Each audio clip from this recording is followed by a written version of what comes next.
Coming up, we are in the picturesque seaside town of Whitby. We'll take a walk around the lovely streets and harbour with its tightly packed red-roofed houses and shops all jostling for a perfect view. Climb the 199 steps up to the ruins of the famous Whitby Abbey that Bram Stoker used as inspiration for his novel Dracula, and we'll take a stroll along the less visited Cinder Track for fantastic views over the Larpool Viaduct. Whitby is not quite like your typical seaside town. Whitby is in the parish of Scarborough in North Yorkshire, roughly 45 miles northeast of York. To get here by train, you'll need to come via Middlesbrough or on the North Yorkshire Moors Railway as part of a heritage steam ride from Pickering. A good bus service runs along the coast. You can get here from Scarborough, for example. There is plenty of parking in and around town, but it can get busy, so do make sure you come early. Whitby is split by the natural harbour and the mouth of the River Esk. The east side is the older, with the ancient ruins of Whitby Abbey, and it's where the town was founded in 656 AD.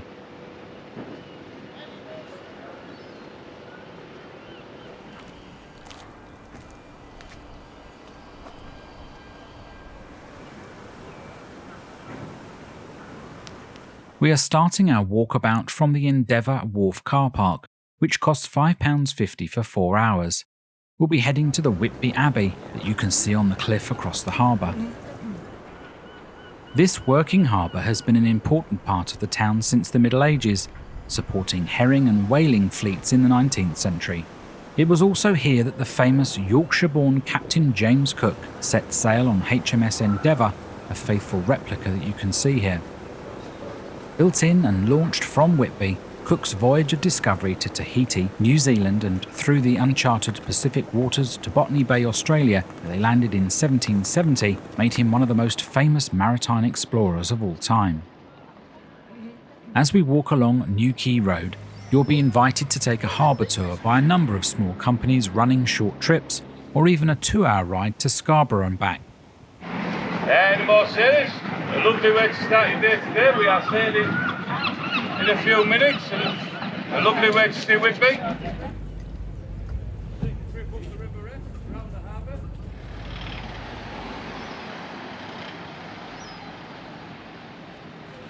The Whitby Swing Bridge was opened in 1909 and allows pedestrians and traffic to cross whilst being able to swing open to allow large vessels access to the open sea.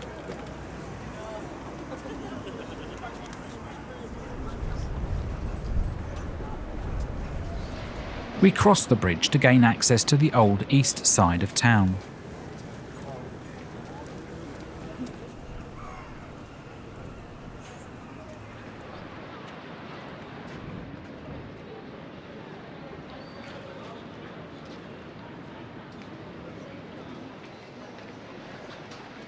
Just over the bridge to the right is Grape Lane, where you'll find a cute collection of retail shops with centuries-old facades.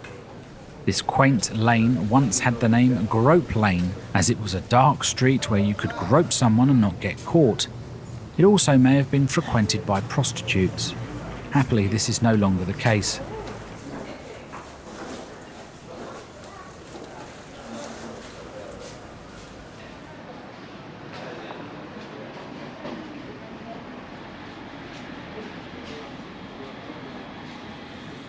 This lane is also the home of the Captain Cook Memorial Museum, where a friend John Walker gave Cook lodgings. You can find out all about Cook and his explorations inside the museum.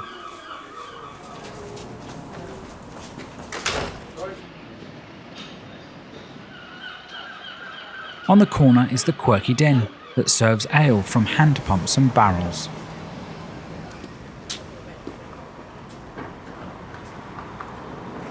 We now join Church Street and continue walking towards the Abbey. The cobbled street with many shops, cottages and houses date from the 15th century. Look out for the many alleys and yards used as escape routes for gangs and smugglers looking to avoid the local customs men or the press gangs who were always after them.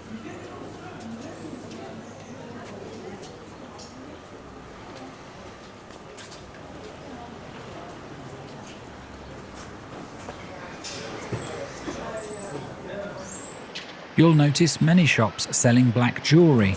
This is made from the famous Whitby Jet, a semi-precious organic gemstone formed over millions of years from the fossilised remains of the modern-day monkey puzzle and other similar trees. Deposits of jet are found in just a small 7.5-mile area around Whitby and very rare. A small free museum in Wellesley Hall on Church Street explains the history, showcasing carved items made from the stone. It was a major industry for Whitby in the Victorian era, which exploded when Queen Victoria wore a Whitby brooch to Prince Albert's funeral.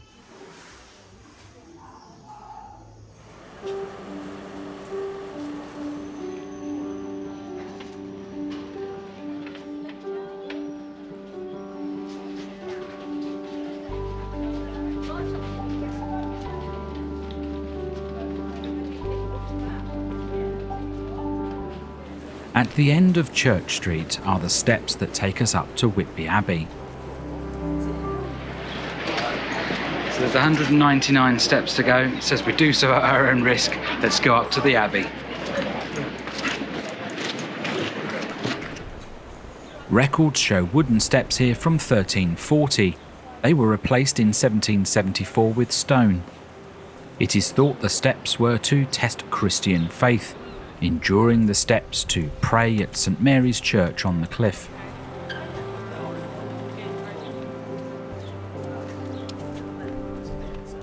It is quite a climb, but with benches at intervals and stunning views across the harbour, which will have you making frequent stops, you forget the strain of the walk up.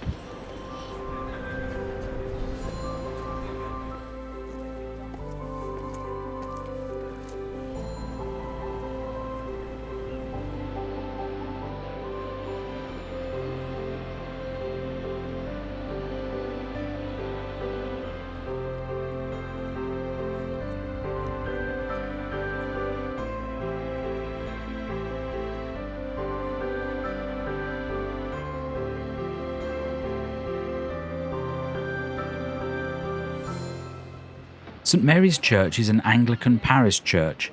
Its tower and transepts are 12th and 13th century. A Norman church was built on this site in 1110. From the graveyard you enjoy staggering views across the harbour and the rugged coastline, making the walk up the steps even more rewarding.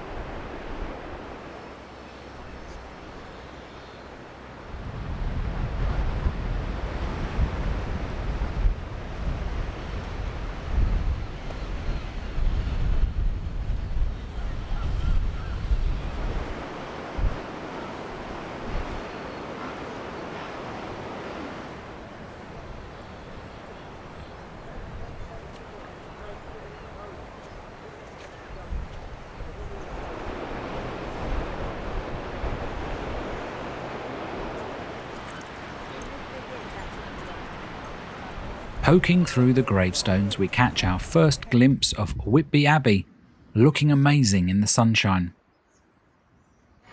For those who don't wish to hike up the cliff or have mobility issues, the Whitby tour bus stops at the Abbey on its hop-on hop-off route around town.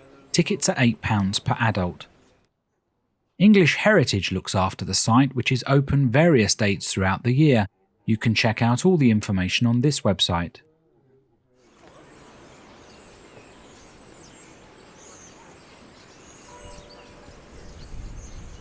Communities have been living on the clifftop for over 3,000 years, and even today, writers and artists are inspired by the beauty, history and legends associated with it. Its exposed position, whilst prominent, would have made it quite a challenge to live in, buffeted by the harsh wild winds of the North Sea.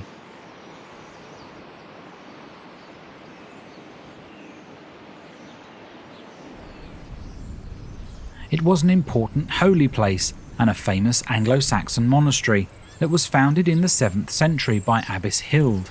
She would host the Synod of Whitby in 1664 AD, a gathering of missionaries from across the land, which set the course of the future of Christianity in England and decided the dates of Easter that we still follow today.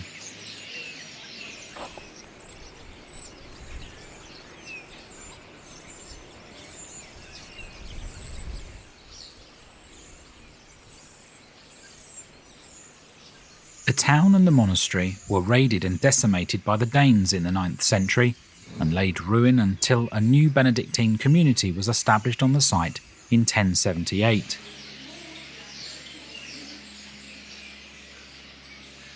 In the 13th century, the monastery church was rebuilt in a Gothic style, but it appears this had to be done in a number of stages due to funding and was not completed until the 15th century.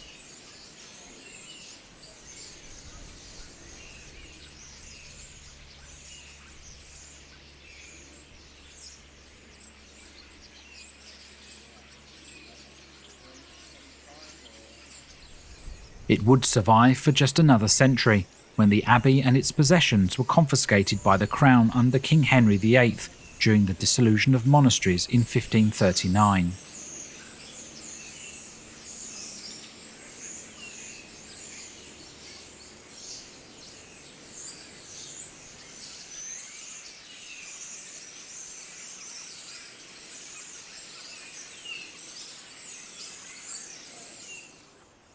In 1578, Sir Richard Cholmondeley, a wealthy landowner from Cheshire, bought the abbey and built a home right next to the ruins.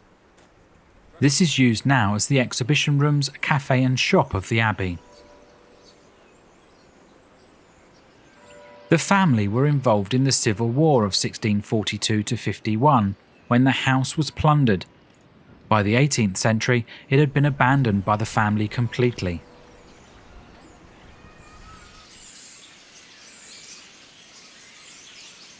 In the 19th century, Whitby was becoming a well-known seaside resort, and this was only heightened when Bram Stoker wrote Dracula, immortalising the town and abbey as the Count lands in the harbour and climbs the 199 steps to the abbey in the form of a large dog. We'll find the lodgings of Bram Stoker later, but if you're interested further in Dracula, then maybe watch our video on the infamous Bran Castle in Romania, which claims to be the Count's Transylvanian home. It's just gone 12 o'clock here. A single bell is ringing. The UK is in mourning for Queen Elizabeth II. She died yesterday afternoon in Balmoral, and today is the start of King Charles III's reign, and so the bell will ring for the next hour in memory of Her Majesty.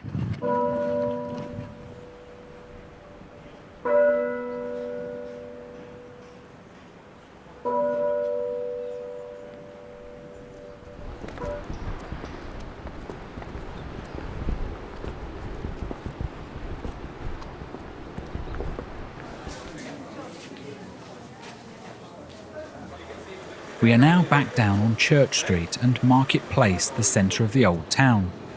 This was the town hall built in 1640 by the Cholmondeley family we spoke about at the Abbey. The area around the pillars for market stalls. Today a cafe takes the space for seating in the sun.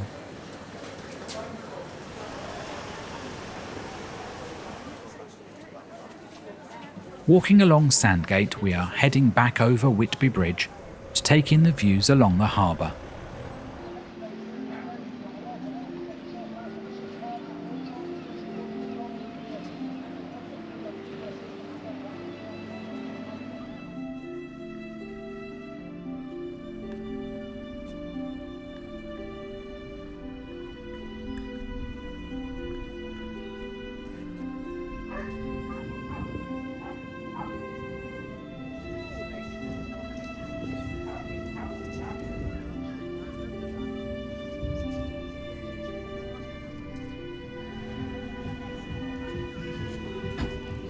Along this stretch of the harbour you will find the usual seaside stalls with rock and amusement arcades.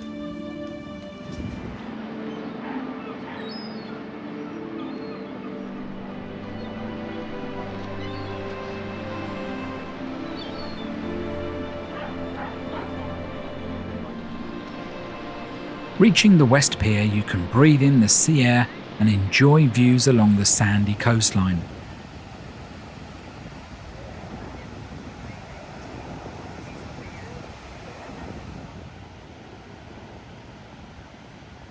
Whitby West Harbour Lighthouse is open daily if you fancy climbing to the top for £1.50. You'll also find the RNLI Lifeboat Museum here at the end of Pier Road, showcasing the history and many stories of lives saved at sea. We'll climb up onto the West Cliff now for more stunning views. As we do, let's take a look at the map again to see where we've been so far.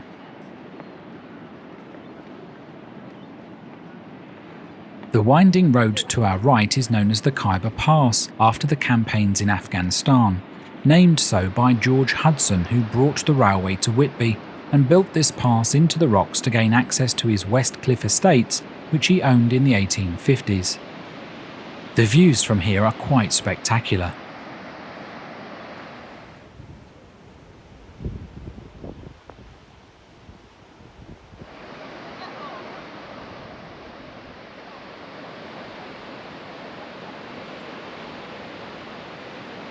On top of West Cliff is a statue of Captain Cook looking out to sea, where he set sail and where he learned his seamanship as an apprentice.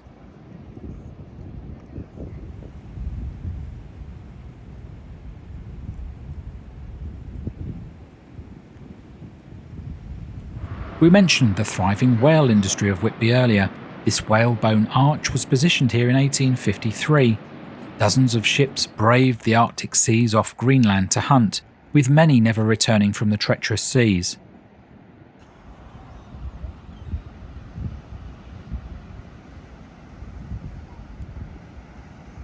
Walking along the North Terrace is the Whitby Pavillion, a great place to grab a drink and some food from the period Clifftop Cafe and watch the world go by, or take a peek at some of the unusual art installations dotted around. This one is from the Heritage Walk Trail around town, one of 9 unique life-size sculptures you can find, which have been created by local sculptor Emma Stothard. The sculpture is of Dora Walker. She was the first female fishing boat skipper on the northeast coast.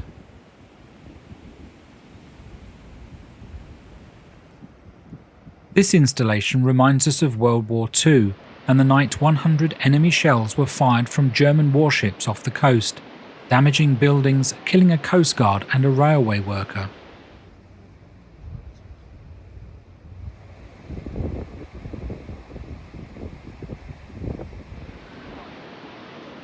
Just off the North Terrace is the Royal Crescent, and it was here at number 6 that Bram Stoker took lodgings when holidaying in Whitby in 1890. Already working on his vampire novel, the views of the Abbey and a Russian schooner running aground on the sands below provided valuable inspiration. A visit to the local library would be where he found a book on Vlad the Impaler, dubbed Dracula, providing his novel name. Dracula was published in 1897 and has never been out of print, it's so successful.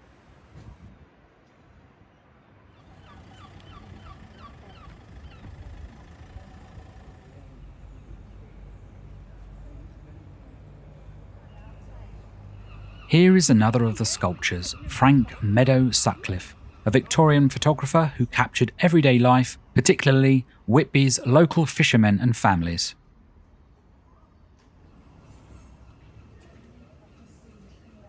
We'll now make our way through some of the west side streets that have wonderful shops and buildings, heading to the outskirts of town to take a stroll along the old railway line.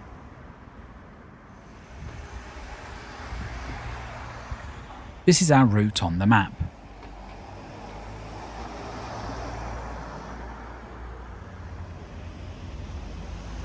The Cinder Track is a 21.7 mile off-road walking and cycling route using the old railway line between Scarborough and Whitby that was in use from 1885 to 1965.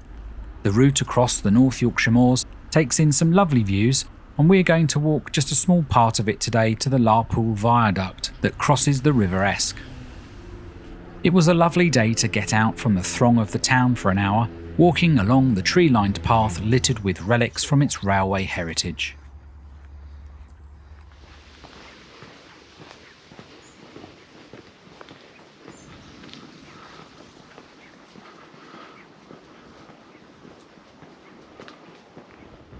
Arriving at the Larpool Viaduct, you realise just how high you are compared to the river at this point.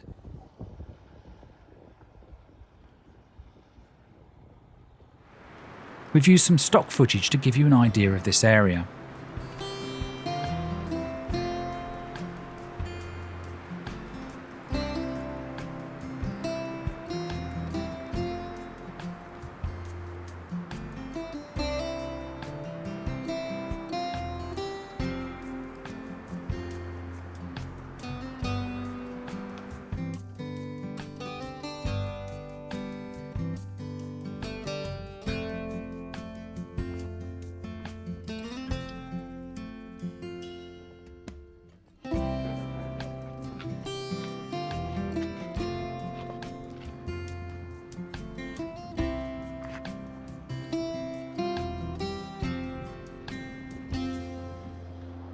Heading back into town, we have completed a loop and shared some of the wonderful things to see and do in Whitby. The west side really does have some interesting shops and streets, so it's worth having a wander around.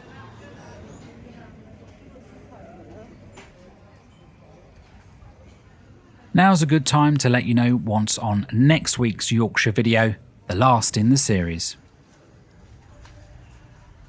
To end our Yorkshire adventures, we visit the picturesque fishing village of Robin Hood's Bay, with its maze of tiny streets, a favoured smuggling route said to contain subterranean passageways linking houses.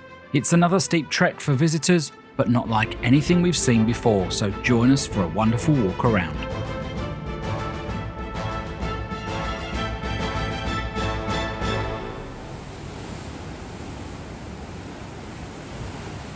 Well, Whitby has really surprised us. It's a lovely town, really great seaside place.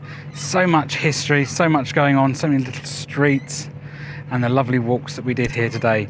We're going to head off now to Robin Hood Bay, but you'll see that on the next video. Thanks very much for watching. Do subscribe, join us again, and take care. Bye-bye for now.